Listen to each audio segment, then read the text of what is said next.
G'day you mob, Pete here, and this is another episode of Aussie English, the number one place for anyone and everyone wanting to learn Australian English. So today I have a Goss episode for you where I sit down with my old man, my father, Ian Smisson, and we talk about the week's news, whether locally down under here in Australia or non-locally overseas in other parts of the world. Okay, and we sometimes also talk about whatever comes to mind, right? If we can think of something interesting to share with you guys related to us or Australia, we also talk about that in the Goss.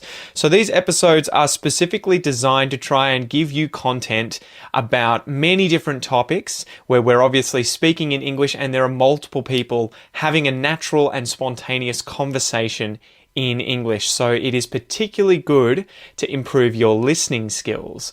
In order to complement that though, I really recommend that you join the podcast membership or the academy membership at aussieenglish.com.au, where you will get access to the full transcripts of these episodes, the PDFs, the downloads, and you can also use the online PDF reader to read and listen at the same time. Okay, so if you really want to improve your listening skills fast, get the transcript, listen and read at the same time, keep practicing, and that is the quickest way to level up your English. Anyway, I've been rabbiting on a bit. I've been talking a bit. Let's just get into this episode, guys. Smack the bird, and let's get into it.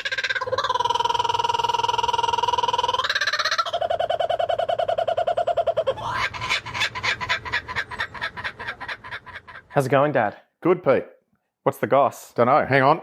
Got to do it. Ready? Un, dos, tres. You have to learn. It's not it's That's what I said. Yeah, just don't say the M. Yeah, so anyway, hobbies. Let's talk about hobbies. Hobbies. Mm-hmm. Yes. What hobbies do you have, Dad? What are you into? Have they changed over your life?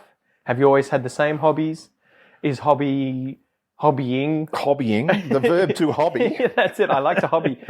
Do Australians have loads more hobbies, you reckon, than other nationalities? I don't know. Let's chat about hobbies. Yeah, it'll be a bit different, I suspect, because for my life, most of my childhood through to young adult, and even sort of, well, not quite, well, it's really middle-aged, but people don't call 35 middle-aged. But feels like it. Yeah, sort of mid-30s. Most of my spare time was spent doing sport. Mm-hmm. And depending on where you live in the world, there'll be either culturally and environmentally different sports. What do you mean by that? Well, we have games and sports in Australia that would be unusual, in fact, unique in terms of other play. Like Australian football is only played in Australia. Yes, there are a few expats who play it in other countries, but it's really only played in Australia. It's starting to take off in the US, isn't it? It is, yeah. And in Canada, I've got a friend who plays in a league in Toronto. Mm-hmm. Toronto. To go off on a side note, I always wonder with sports like footy, it's like, is this only popular because it's been played by Australians for a long time and so we care about it? Or if you were to introduce it to everyone in the world, objectively, would it be taken up as much as it has been in Australia? And I always wonder this about other sports that are big, like cricket or like soccer, football. Yeah. You know, a bunch of these tennis, you know, is there a cultural aspect to it which makes it way more popular than it would otherwise be because of the fun or lack of fun that is derived from playing the game? Yeah, well, which is it? I feel like soccer there probably is. People are going to hate me for it, but I feel like. But soccer's easy. The best thing about soccer is you need two things. You need a bit of ground and a ball. Mm-hmm. If you're kids, let's go out and play football, and most football is like that. But soccer is the simplest game you can imagine. True. A round ball and a bit of ground that you can kick it around in, and kids can go out and have fun doing that. Yeah.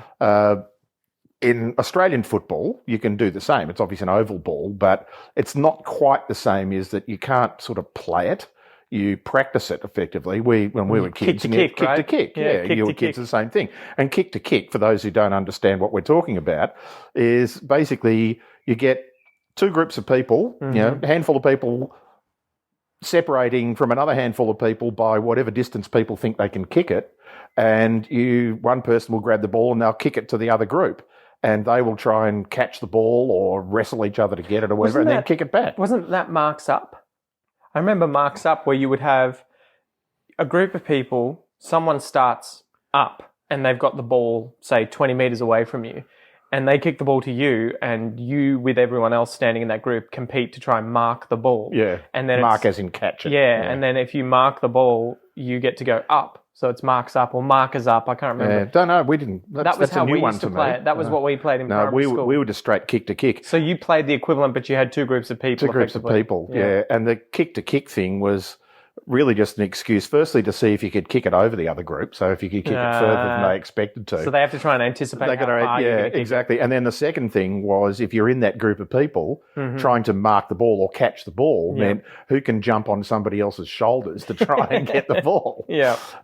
So you used to practice those spectacular or specky marks all the time. But lots of good vocab in here for into footy. Yeah, specky. Go and take a specky. And look, even the word mark, people would go, how do you get a mark out of catching the ball?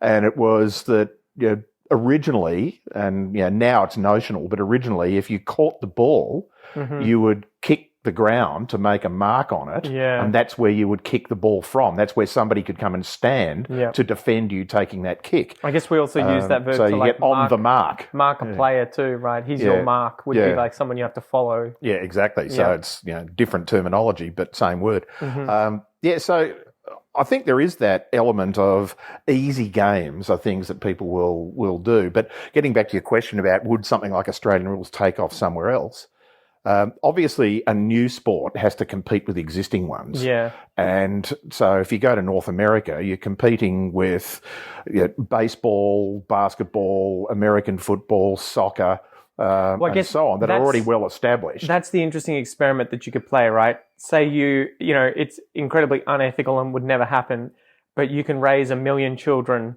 without any sport. Not let them play any sport. sport. You're 15 years old, you take it. No, then you introduce two subgroups. You get a group of 1,000 kids and you introduce different sports and you find a way to work out how much popularity there is for each sport, and then compare and contrast. Because you would imagine that not all sports of all types would be equally taken up by a given population. You would think there must be ones that, for inherent reasons as to how the sport is played, there's more pleasure that's derived. Perhaps it's more social, less social. So it would be so interesting to know what would be if you were to find a group of people who had never picked up a sport and you introduced a sport to them, which would be the least popular and which would be the most popular that would just absolutely take off? Well, funnily enough, I think the most popular would end up being soccer, or football as it is called around, because it's the simplest game. Yeah. Handful of rules, and it's just kick a ball.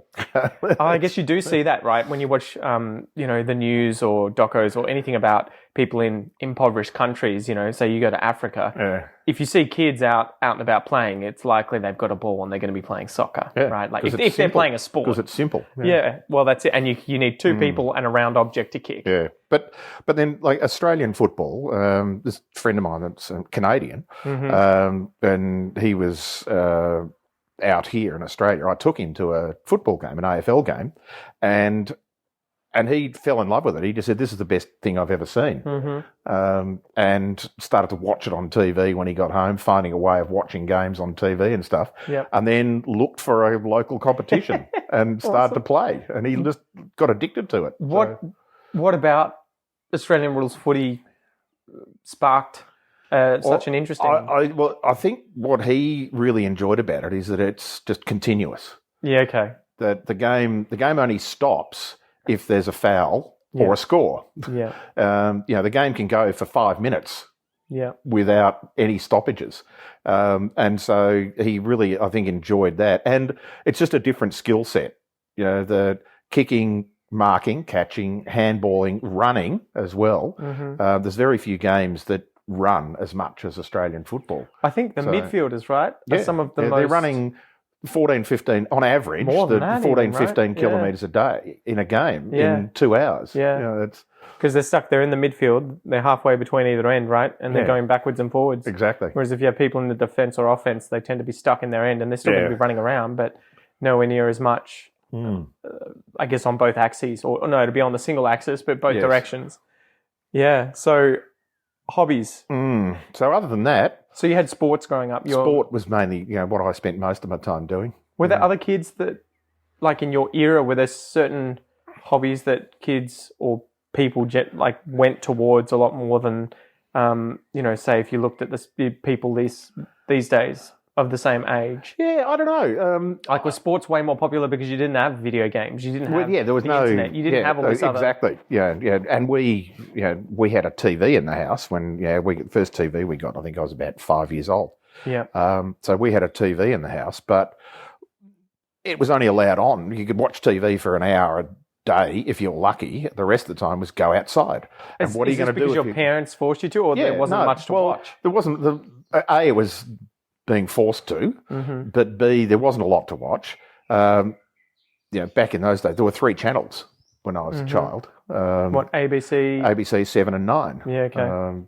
And then 10 came in later, and then now we've got a multitude of channels, obviously. That no one watches. But nobody watches. Yeah, it's the old Bruce Springsteen song, 57 channels and nothing on. But say it was go outside and play. And what are you going to do if you're outside playing? You'll make up games. But often it'll be, I've got a ball, or we've got bikes, let's race them around the block. Yeah. There was always, you'd make up sports, to do. Or we used to play cricket and loosely tennis, mostly hitting a ball and running to catch it because you weren't very good at it, out on the road, in the middle of the road, and out in front of our house. So. I can imagine that must be something that's somewhat going to the wayside because there's just so much traffic these days compared to back in your day. I would imagine that there was, one car per family. And if you were lucky. Roads were quite often not sealed. They didn't have bitumen, so there were fewer. The reason we played in front of our house is because when I was a young child, up until I suppose was about 7 or 8, our little strip of about 200 metres of road was the only bit of bitumen road in the whole area. Oh, wow, okay. Why had they just done 200 metres? I have no idea why they did that. Our end of that. I lived at number 12, so from about number 1 to about number 20-something was bitumenised. Someone really Everything rich else lived there and was like, who knows? I don't know. The council's arm to get them to do it. The intersecting road, it's parallel for a while, and then one of the roads sort of cuts across diagonally to meet the bottom of our street. Yeah. That was a larger, more main road, and that was bitumenised. I suspect when they made that, they went, we got a bit left over, let's just go as far as we can. I had in my head that it was just like the middle of your street was bitumen, and then either side was dirt. Oh, no. It was, what? No, it was bitumen and footpaths. That makes more sense. But, excuse me, but most of the streets in that suburb when I was a kid were dirt roads. Now, that was unusual because we lived in a suburb in sort of middle suburbia. Now it's sort of almost inner suburbia. It's about 14, 15 kilometres from the city. But it was this little sort of isolated sort of middle-class ghetto in a sense that it didn't have... There was a bus that ran there, but there was no train, no tram, no major commercial development. We didn't even have a supermarket. There were little grocers stores and things. Even when supermarkets became more standard as a shopping way, we didn't have one in the whole suburb. So it was this sort of really interesting little place that was sort of dragged out of the 19th century and hung on until the 1960s. But now, of course, it's very similar in a sense. Obviously, all the roads are made, and now you couldn't buy a house for under $3 million there. But it's it is still a little sort of middle-class ghetto in that sense, that there's no major commercial development. The tallest buildings in the whole suburb are 3 stories high, and they're houses. There's no office blocks or anything. There isn't a major supermarket. There's an IGA, which is an independent one. There's none of the big supermarkets in the whole suburb. What does IGA stand for again? Independent Grocer? Independent Grocers of Australia, yeah.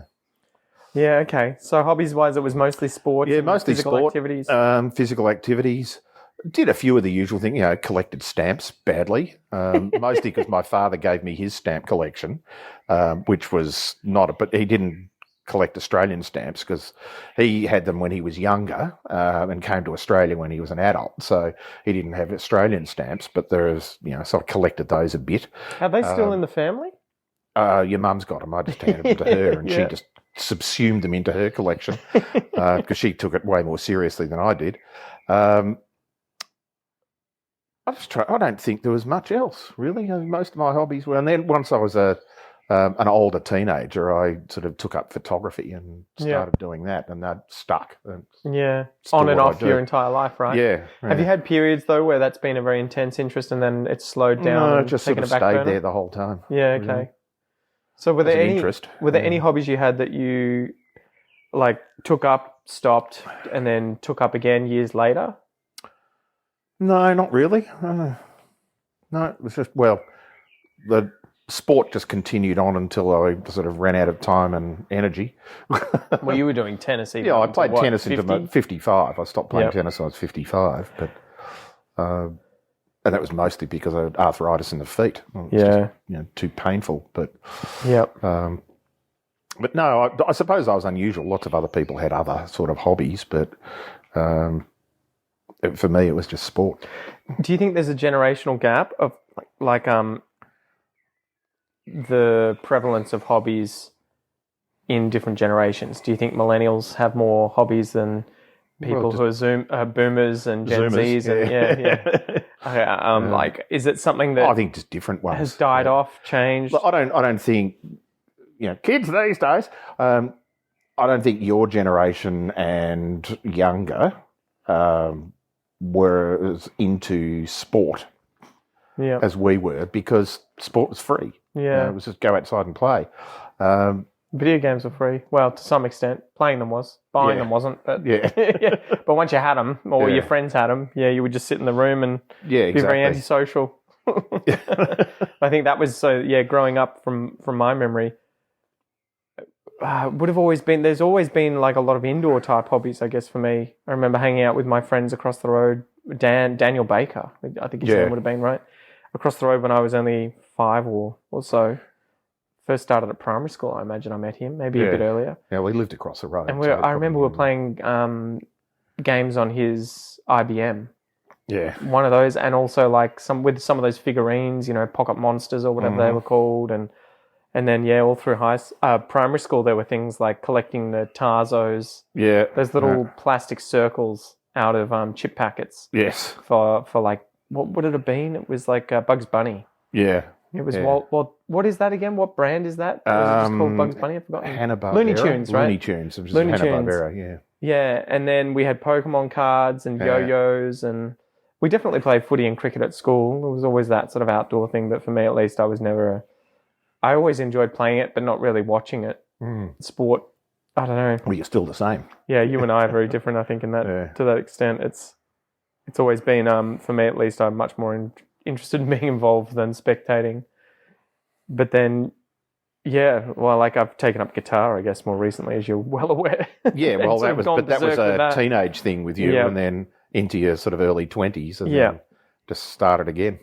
Yeah, well, and that was why I was asking, I guess, have you stopped something and then taken it up again years and years later? Because I think for me it was, I had, done music all my life and then did band stuff and then just sort of had falling outs with certain bands and just got sort of sick of it. It was just like, I don't want to think about music. Screw this. And then I can't remember what happened. You guys gave me one of my guitars back, the first electric guitar I'd ever gotten, that Squire with white stripes on it. And I just was like, you know what, I should try and get back into this and just play some songs for fun. And then, as I'm wont to do, I went a bit hard and bought a lot of different guitars and really went on the journey. Yes. And then what have we done? Plants as well. There's been a lot of fun hobbies. But yeah, what do you think it's going to be like for my kids? Like, because there's obviously that big generational gap between you and me, where video games were a big thing. And I think you would have been probably in your 20s when they became arcade games became a thing, right? And you may have just sort of missed the boat in terms of that peak Yeah, early Your 20s. When late teens, early 20s, and they were pub games. You'd go to the pub and there'd be a pinball, pong right? machine. Oh, you know. okay. You're really Oh, pong. pinball was obviously older, but they Yeah. didn't have those in pubs and things. But I guess that doesn't really count. Every as a now and video then at a game. bar, you get it was the very earliest of those. But it's still kind of mechanical. But it was a whole right? machine that you had just to have a video screen. Yeah. And then I think the first Atari was the first of those, which was was basically a computer, but it was a computer designed to play games on. Yeah. You could still do, it had a word processing program, and that was about it. This is all, of course, pre-internet. Yeah. So, and then IBM computers started to take off in mid-80s, right? As late home, 80s? mid-80s, early to mid-80s, as home computers, and then Apple came in, and then of course after that there was that generation of the dedicated Sony and the consoles, the console. Yeah, type that would have things been 90s, that you early plug 90s. into your television. God, that would have been like 91, 92. I think that the mid-90s. actually it would have been sort of the took earlier off. ones would have been, was it SNES, SNES? Like before Nintendo, there were a few like Sega, and there were some other Atari ones. and, Yeah. a few of those. But- Because I remember, I think some of my earliest memories with games, at least, would have been on the Apple playing some of those scrolling sideways games, where you go from left to right and you're running along, the jump adventure things type and, things. or shoot things and stuff. Yeah. I think there was one or two of those that you had on the one that really old Macintosh Yeah, the original Mac. that you had.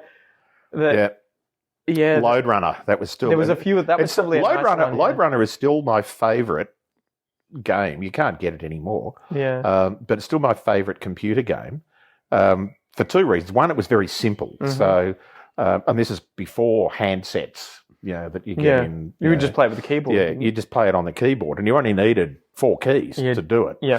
Well, 5 because you had to pick something up, but you could go up, down, left, right, and then pick things up or shoot things. Yeah. But the thing I liked about it is because just very briefly, it's a virtual person running around a map. It's a 2-dimensional maze, so you can go up and down ladders and backwards and forwards that's right. across levels. And there's baddies that you've got to dodge. And there's bad guys that you've got to dodge, and there's stuff you've got to collect. Yeah. And so you just keep going, and you can level up and stuff. Yeah. But you could also design your own. The game allowed you right. I think we to spent a lot of time doing build your own ladders and slides and platforms and those sort of things, and putting 1 or 2 or more bad guys in. And that was really good fun for you kids when you first started, because you used to spend more time building something than actually playing it. Well, I imagine this would have been probably the generation of my cousins who are about, 15 years younger than me, more than that? 20 to 15 years younger than me. And Minecraft. I imagine that's why Minecraft went absolutely berserk. Yeah. And a big part of it was that it was a game that you could play, like you had levels and everything like that, or space. But you can build your own world. And that's what took off, I think, online. It was people would get together and specifically try building things. There was an era of those games when I was a high school teacher back in the late 80s and 90s that just started to come out. That were build your own city or build your own farm. Oh, that would have been like own... Sims. Yeah, they were the Sim City. things. Sim City, yeah, that's right. And that was the entertainment. Yeah. Yes, you go and play it, and but it was the actual building of it that was fun. Well, that's why I play. The only PlayStation game I play at the moment, besides some of the games with my son, like Star Wars Lego and Spyro the Dragon and a few of these others, Ratchet and Clank, is Civilization 6. And it's a strategy game where it's effectively chess, right? But it's just way more advanced in terms of all of the accoutrements, everything that's added on. Like you're effectively a civilization. You pick, I usually at the moment play as Rome. They have certain features that they can do that other civilizations can't. And you have to go through time. I think you start at about 3000 BC. And it's like a board game where you effectively build out your civilization and compete with other civilizations to win. And you can win via science, where you build up your civilization's scientific I don't know what you would call it, but ability Yeah. to the point that you can launch rockets and get to Mars. You can win via culture, influencing other civilizations. You can win via conquest, where you effectively dominate everyone else militarily. You can win via religion, where you convert everyone to your religion. So it's really complex, but I loved strategy games growing up. That was always, I loved playing Red Alert. Red Alert back in the day. That was one of those games that I think I sunk endless hours into. I've always loved strategy games. Did you ever get into did you miss the boat on gaming, or did you? No, well, missed the boat in a sense that I was an wasn't adult. in your development year. No, I was an adult by the time those things came in. Yeah, and there's also I think a part of your brain that if you get into it as a child, you just sort of get it. Whereas but not when only you start that, as you're an adult, going to get you more have obsessed to, with it, right? Yeah, but I think as an adult, you have to sort of unlearn your experience of the world to actually take these things on at face value. Because I remember, you watch your son play a video game, he will intuitively know what to do because he doesn't know how to work it out. Whereas you or I would sit there and go, all right, now what's the strategy here? What are they trying to do? What are they trying to achieve? He just does stuff to see what happens, and then that immediately locks in and goes, oh, that's a thing to do, and you keep moving. Whereas that as an has adult, been one of you those have to things, unlearn all that ability. That has been one of those things that's really impressed me with him learning these video games, because he's only 5 years old. And initially he sucked. Of course he did. He's got tiny little hands. He's holding this controller. And again, I'm not giving him a hard time, but he just totally sucked. But then the other day I sat down and I realized that he'd been playing Lego Star Wars and hadn't asked for help for like an hour or two. Yeah. And I was like, fuck, like he could do it. All of a sudden he could do that. He had the coordination. He was moving. Yeah. The hardest part, I think, about playing some of these games, these like world adventurous type games, is that you have to use the two different joysticks on the controller simultaneously to move, and you've got to be dimensions. pressing two buttons to do something, and so there's multiple. You switch, but the joystick thing is hard because one joystick, like on the left, will be the backwards, forward, sideways, moving around on that kind of like 2D scale, right? And then you have to move the other joystick to change the camera angle so you can see what you're looking at. Well, it's like flying a drone. You're flying a drone. And the camera on it. You've got that'll be even more two controllers, which is, one is controlling, direction, and the other one's controlling which way the thing's facing. Mm-hmm. But then you've also got the camera that you're trying to control in it as well. And so learning that from the start is really clumsy. But once you get it, it's muscle memory. You can just do it. And like I haven't picked up my drone for probably 6 months. I know when I first pick it up again, I'll be going, oh, what do I do here? And then 10 minutes in, I'll be going, oh, I'm fine. And then the battery will run out and I'll put a second battery in and I'm okay again. But isn't it funny how these games, like I remember playing Battlefield and Call of Duty. These are like first-person FPVs, first-person shooters, like FPS, FPVs, whatever it is. And you get, after you play them for 100 hours or 200 hours, you get to a point where you are just in the zone. Yes. It's like fluency. Yeah, you're no longer thinking about what you're doing. And these games, usually when you play online against other people, like say 20 other people, 50 other people, there'll be a set number of maps that you're fighting on. And you end up learning those maps, where to go, what to expect, what to anticipate, where people hide, where they don't hide, where you can hide and shoot everyone and everything like that.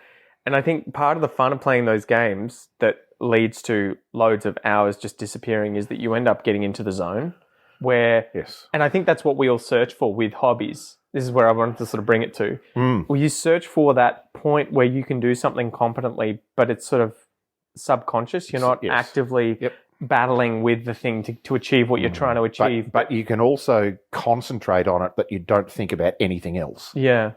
Yeah, that's but that's it. You get lost in it, right? Yeah, exactly. And I find that with photography. And I do wildlife and landscape, but it's all outdoor photography. But if I'm shooting a landscape, I can spend an hour planning and looking for a photograph. Yes. And it feels like 5 minutes. Yeah. But I can also, if I'm photographing birds, for instance, I can I'm going to go for a walk. And then you look at it and go, I've walked 500 metres in an hour. This is like when you take the cat for a walk. Yeah, exactly. Because you just get into that zone. You just get into the mindset of concentrating on the things that you need to concentrate on. And it's automatic, but it's intensive.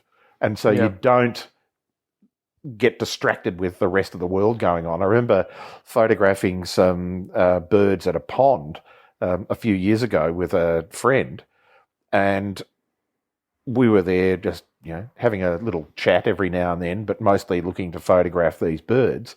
And eventually she said, I think I'm going to move on. I looked at her and I said, do you know how long we've been here? And she went, what? And I said, 2 hours.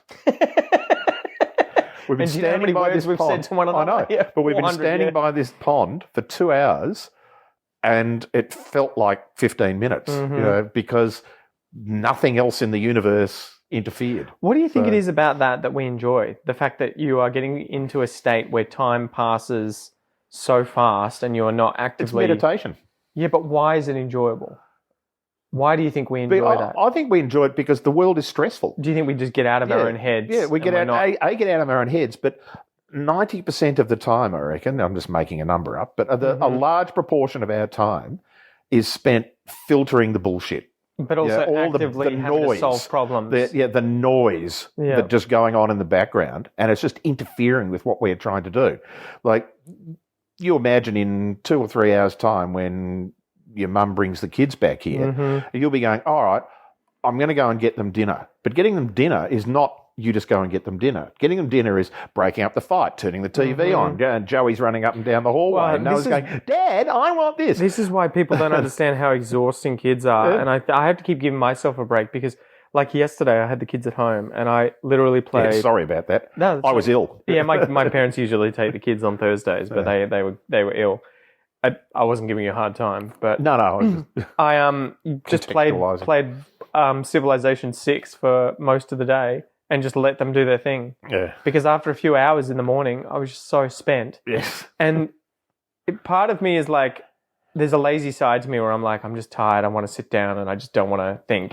And I also don't want them badgering me for the TV. So if I'm using the TV, they're not fighting over the TV because they're not going to pick on you. I don't want. It's one of those things. Do as I say, not as I do. I say I don't want them spending an entire day in front of the TV. Yes.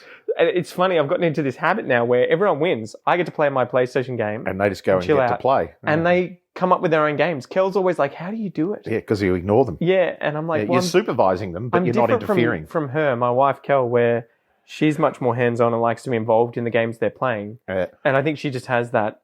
She's inherently more interested in just like, let's play mums and dads. Let's play these games. Whereas I don't mind being around the kids, but I'm not as much like I'm going to pretend to be the baby and you put a nappy on me and put a cover. Like it doesn't stimulate me. Like I can do it for about 20 minutes and then I'm kind of like, I'm tapping out. Yeah. Whereas Kel can do it for hours. Yeah. And I say to her, I don't know how you can do it. Yeah, exactly. But she's always like, how do you get them to just play by themselves? And I'm like, ignore them. I just ignore them and let them, like it's free range, and they come up with their own games. But it's funny how much, if I try and get her to do that with them, they don't do it. They won't because they expect her to play. Yeah. And because you're at home with them, they are not as engaged in getting your attention because they get that all day, every day, whereas they only get to see her for 2 hours a day in the morning and in the evening. And that's...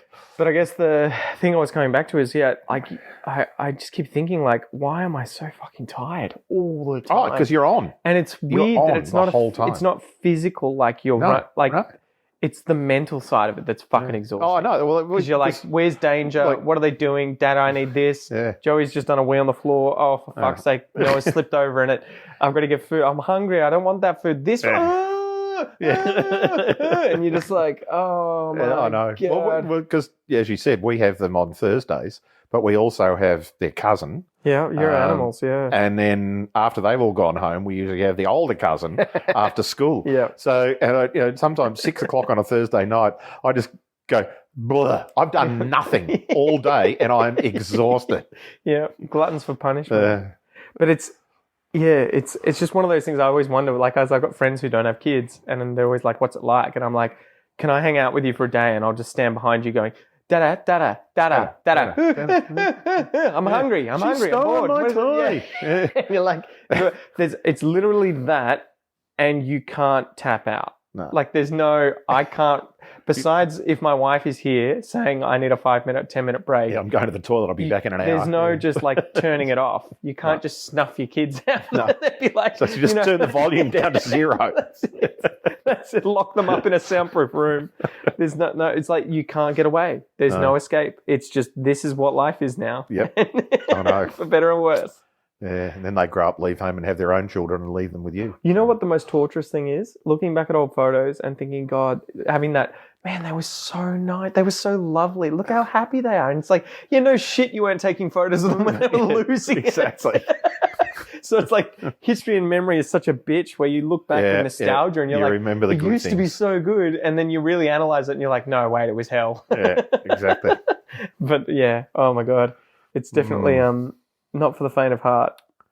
It's one of those funny things, right? We all seem to want to have kids, but apparently when they look at the sort of science of happiness, your happiness takes a massive hit for a long time after you've had kids. Oh, look, I think I was reading something a while ago, and I didn't read the primary literature. It was just some journalist summarising about the happiest people in the world are middle-aged single women.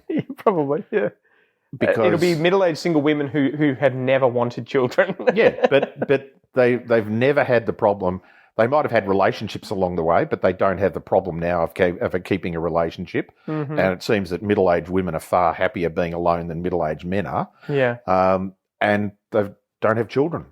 Yeah. And so they haven't had the stress for half their life. Of having children. So. Oh, it's nuts. I have a whole bunch of friends who are like in relationships, married, and don't have kids and don't want to have kids. Yeah. And I'm just like, you guys do not understand how, like, it's one of those things. It's almost like forbidden knowledge. You guys have no idea about how the level of happiness and lack of stress that you currently have. Yeah. And it's flexibility and freedom. And don't get me wrong. Yeah. The best thing in my life by far was having children. Very close second is having grandchildren. Yeah. There's positives to it. But the things that you give up. Yeah. Well, firstly, the affordability of things. Yeah. Children just cost money. It's so funny how much that's the case where people tell you that and you're like, yeah, okay, buddy. Like, I can afford to buy an extra loaf of bread a week. Harden up, you know? And then you actually have kids and you're like, oh no. It's like, it's so much shit you got to buy. And it just keeps getting worse. But it's also that I've got friends who just go, oh, we're going to go to Queensland for a holiday. I know. Next week, we'll take a week off, go to Queensland. The worst is when you have friends like that and they say, did you want to come? And you're like, are you cooked? Yeah. Like, you take my kids and I'll stay home. Like, what? Do you remember who I am? Do you remember what I have? Like, I have these little gremlins that live in a dungeon that I can't leave at any time because they will burn the house. I'm in the dungeon with them. That's the worst part. Yeah, I know. It's always so funny. They're like, well, but can't you just... And you're like, dude, like, I'm almost offended that you think I could. Like, I have one of my mates who's living in Europe at the moment. He's like, oh, we're just going to move to France. You guys should come over sometime. And I'm like, do you buy shit gold? Like, do I have private nannies? Yeah. Like, I know. And it's money is one thing, but it's just access to time. But even if I had the time, even if I had the money, okay, I bring the kids over. What are you going to be doing? What am I going to be able to do, buddy? Yeah, I know. What are you going to do? You'll just be babysitting your children in another country. Exactly. I'm just stressing out. Paying $500 a night in a hotel location. To do it. Yeah. So I'm like, I know, you get to that point where you're like, God, at what point, what age are they going to be at where I can actually start thinking about those things? Where I'm like, you know what? 18 when they leave school and go to university in Melbourne. You can leave them in your house alone and you'll be like, I'm going to France. So yeah. That's it. Don't burn the house down. If you have a party and trash the place, you're disinherited. Anyway, we've gone off topic, so we can probably finish Hobbies, up there, having Dad. children. Yeah. I know.